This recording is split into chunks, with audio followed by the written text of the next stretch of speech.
So my older kids all said, this was emotionally unsafe. We just need to kind of step back. We just need to put down a boundary here. But it was never anything about, we don't want to see you again. We don't want anything to do with you. It was about, stop blaming emotional safety for family problems. It's often just an excuse to avoid real conflict. If you think calling out unsafe behavior fixes drama, you're missing the point entirely. We've got so much to dive into today, so let's not waste any time. Let's jump straight into it. Hey everyone, what's up? It's Elena here, and welcome back to my channel Reality Nexus X. The term unsafe seems to be used as a stand-in for someone disagreed with me, or I didn't get my way.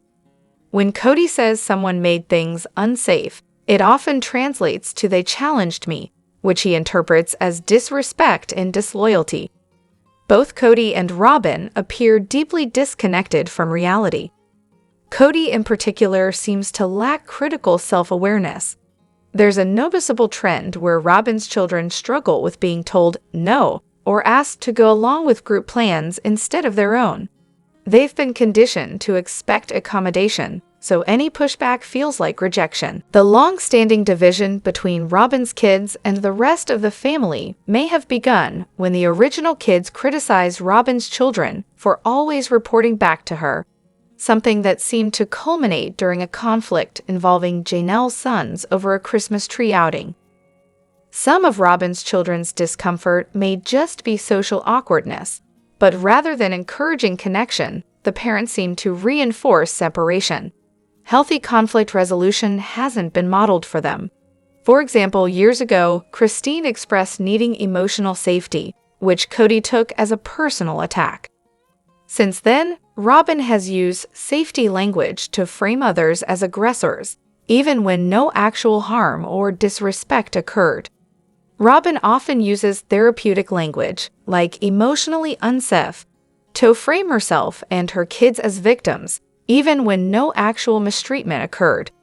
This misuse of psychological terminology can manipulate situations to her advantage. Robyn also tends to infantilize her children, reinforcing a helpless, dependent mindset. There have been moments that make it seem like Robyn's children are being coached in what to say. For example, when asked to list qualities about each other, the responses from the youngest children seemed rehearsed or unnatural. Meanwhile, many of the original children from the family have shown genuine warmth and attempts to maintain connections, even visiting Robyn's home or involving her kids in holiday plans. Robyn seems to believe her family was never accepted simply because they weren't embraced immediately, but this may be more about her interpretation than actual rejection. Some of the older kids have gone out of their way to include her children or support her. Still, Robyn has positioned herself as perpetually misunderstood, despite evidence that efforts were made to welcome her and her kids. Robyn's contributions to the family's finances also seem minimal in comparison to others, despite her home being prioritized during property division. There's resentment over how funds were used to support her lifestyle. This apparent redistribution of resources has further divided the family. The use of vague language like emotionally unsafe allows for reinterpretation and exaggeration. Without specific examples, it's hard to know what actually occurred. Yet Robyn often implies serious emotional harm when the actual events appear to be basic disagreements or scheduling issues. Some of the adult children seem ill-prepared for independence, with a strong dependence on Kody and Robyn. Their low-effect, monotone speaking style and apparent lack of social engagement raise concerns about their emotional well-being. Robyn has worked to cut off ties to their biological father and rewrite their family history, which may also contribute to their emotional instability. Robyn's influence over her children has led to a sense of persecution that doesn't appear rooted in actual mistreatment. Siblings may have said hurtful things during difficult adjustments, but instead of guiding her kids through these moments with empathy, Robyn seems to have framed them as irreparable emotional injuries. Meanwhile, other children in the family have matured into emotionally resilient and expressive individuals, despite facing similar or greater challenges. This contrast highlights the consequences of parenting that emphasizes victimhood over empowerment. Ultimately, if Robyn has taught her children that opposition equals danger, she has failed to prepare them for the real world. Conflict, disagreement, and compromise are all essential parts of adult life. Without those tools, her children may remain dependent, emotionally fragile, and isolated. They say family is everything, but what if that's a lie? Here's the harsh truth about how some parents actually push their kids apart instead of bringing them together. Robyn seems to expect the older children to maintain a close-knit family relationship despite the large age gaps, geographic distances, and life stages, such as jobs, college, marriages, and having their own children.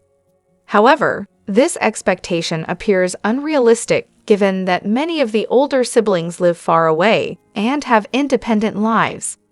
Robyn's approach appears to prioritize portraying herself and her younger children as victims, suggesting that the older siblings' absence is due to neglect or lack of care, rather than acknowledging that these adults have chosen different paths in lives.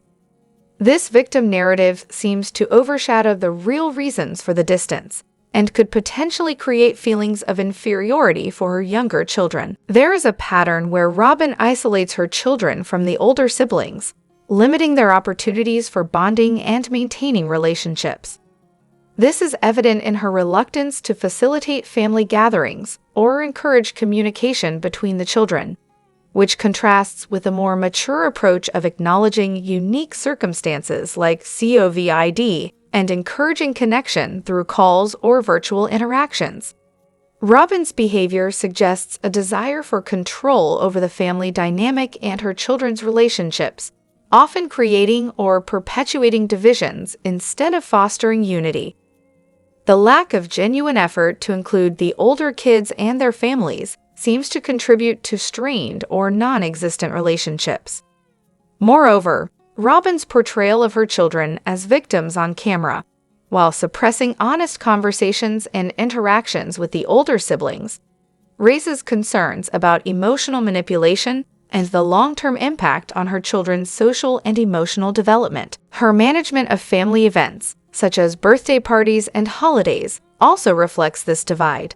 She expects the older siblings to participate and honor her children's milestones, but often excludes or alienates them in practice. Ultimately, Robyn's expectations and actions have created a fractured family dynamic, where older siblings have understandably distanced themselves. The younger children may miss out on meaningful relationships with their extended family due to these ongoing divisions and lack of genuine inclusivity. Here's what no one wants to admit about Kody Brown's perfect family life. He's been abandoning his older kids for years, only showing up for the fun stuff with his youngest family. The painful truth behind the glossy reality show facade is uglier than you think. It's classic deadbeat dad energy.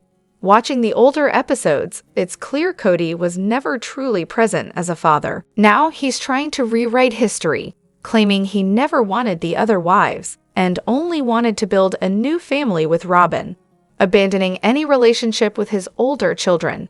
It's the same old story. After a divorce, a new wife comes in, and suddenly the previous kids don't exist. It's disturbing that he promotes this grand new life on national TV while ignoring the cost to his older children. From the start, Kody was a deadbeat dad. The original 3 wives did nearly all the parenting. Christine even admitted at Maddie's baby shower that Kody had changed diapers maybe 5 times. He was around for the fun moments, but not for raising, disciplining, or educating his kids, at least not until Robyn came along. The women were left to manage everything, even moving furniture around while pregnant, while Kody was absent. They coped by calling themselves independent, but independence doesn't mean your husband shouldn't help with basic tasks. He himself said he never drove the older kids to school, though he claimed he loved taking Saul and Ari. That's what broke Christine, realizing he had the capacity to be involved, but chose not to be with her children. He didn't even ensure his kids had health insurance. At least one or two of the wives relied on food stamps at times. Despite not being able to support his large family, he kept having more children. Christine carried the financial burden, feeding 12 kids plus adults on her share of the groceries, while Robyn maintained her own separate resources. There was real fear Janelle expressed about Kody riding off into the sunset with Robyn during legal matters, and this season's preview confirmed those fears. Deep down, they all knew the truth but suppressed their feelings, convincing themselves their doubts were just insecurities. Kody and Robyn even formed a family business that excluded the rest of the family, further isolating the original children. Meanwhile, Kody tries to maintain a public image of happiness with Robyn, but the reality is a fractured, unhappy family. Following Garrison's death, Kody's public behavior revealed little remorse.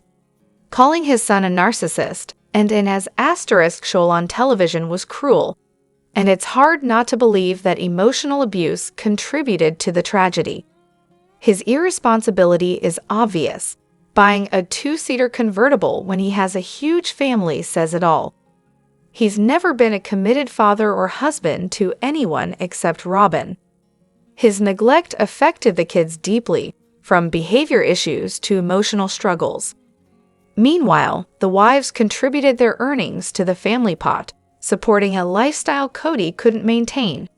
Despite all this, the wives continued to believe in the good husband and father myth.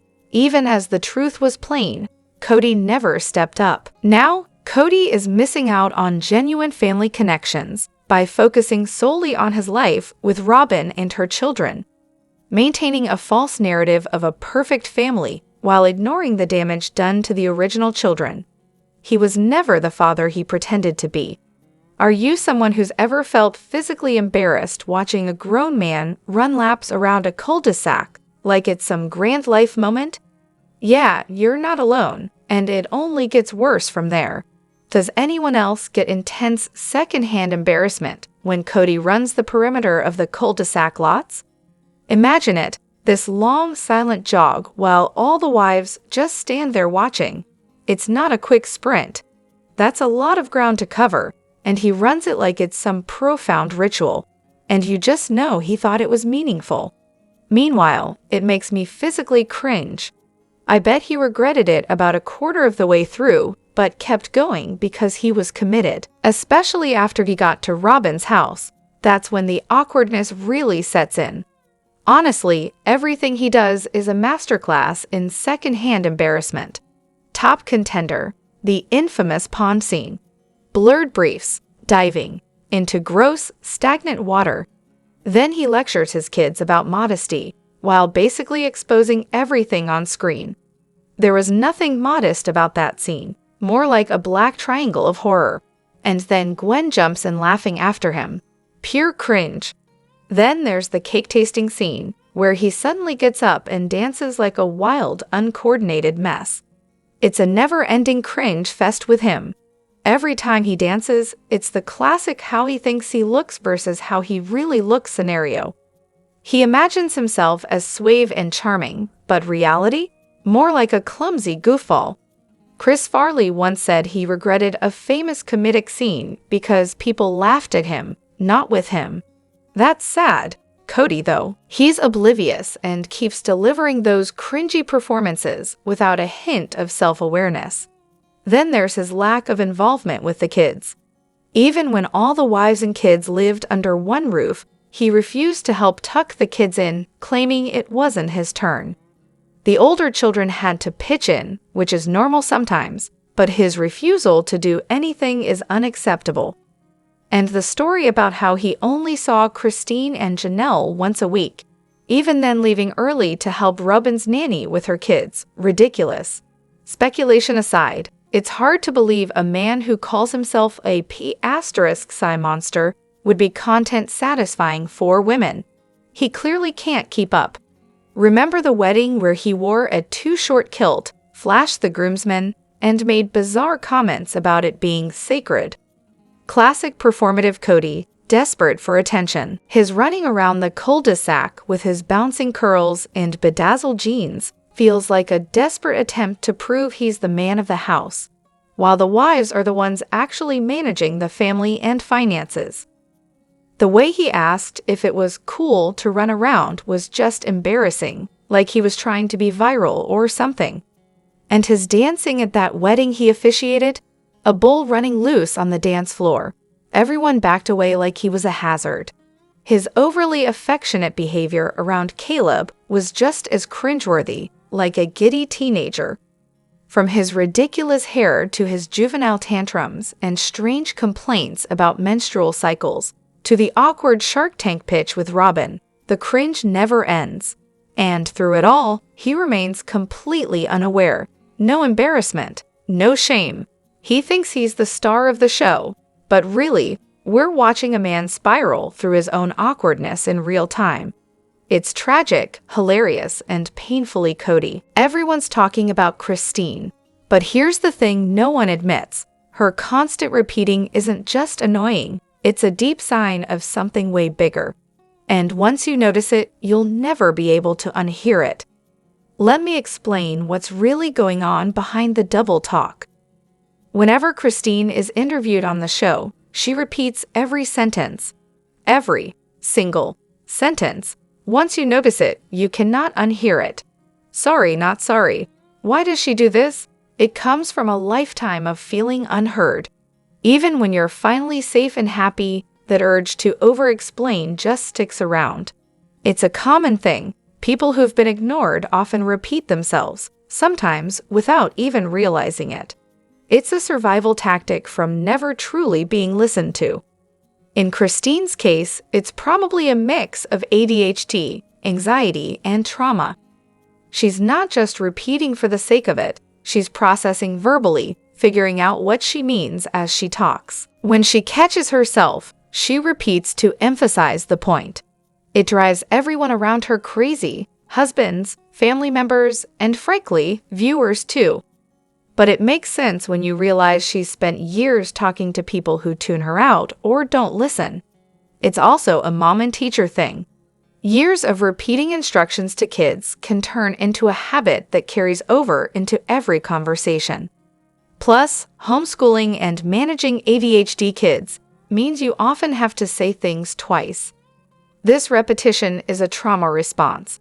When you've been dismissed or even abused, you repeat yourself to be sure your message is understood and not twisted. It's exhausting and deeply ingrained. The show's editing doesn't help either. It highlights the repeats so much that the same line can play 5 times. It's tedious but perfectly shows how much she talks in circles. Others on the show have picked up the habit too, but none as much as Christine. It's her signature communication style now, loud and over the top, but often quiet and deliberate when she repeats. Some say it's a clever rhetorical device, talking things through until the point clicks. Others find it annoying. Either way, it's a key part of how she processes and communicates. At times, it almost feels like a PR move to make sure no one misses what she's saying. So yes, Christine says everything twice. Twice, because why say it once when you can double the fun? Let me know what you think in the comments.